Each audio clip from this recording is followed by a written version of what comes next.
Right, so what I've done now is I've just quickly put the acrylic test piece into the machine, and I'm just going to show you what I do on the program.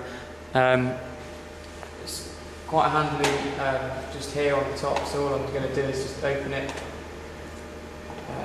give it a sample file names, next, and it comes up with the program that I've created. And this is just a step-by-step basis on what I needed for this little experiment. Okay, so what I've got here is enter the values for each specimen. So the thickness for all of them is going to be 3mm, the width is going to be 10, and I'm just going to put a little sample number on there so I know which is which. Okay, this one. This is the rate at which the two jaws of the tensile testing machine move apart per minute. Okay, and it's in millimetres. Now I'm going to go with 50. It's 50mm a minute. And what it's saying here is 0 the gauge length and the load cell. Okay, the gauge length is this here. Okay, so I'm just going to 0 that there. Okay, and that is the distance between the two jaws. So if your specimen is quite big and you've had to move the jaws, that will have a number on it. Okay, and you need to 0 that because you're measuring the distance between the jaws from the start when your test piece is in the machine.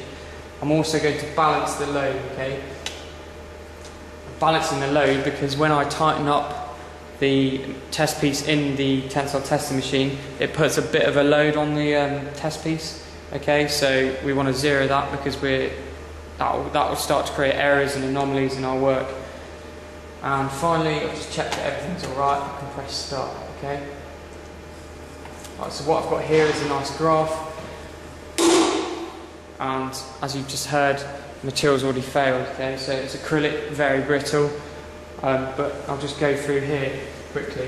What I've got along the bottom of this graph is the extension in millimetres. Okay, this has just gone over 3.2, and up here is we've got the load in newtons that the machine's been applying. Okay, what's this is saying up here is just for me to remove the specimen and then click OK, and it will move the jaws back to the original length in time for my next piece.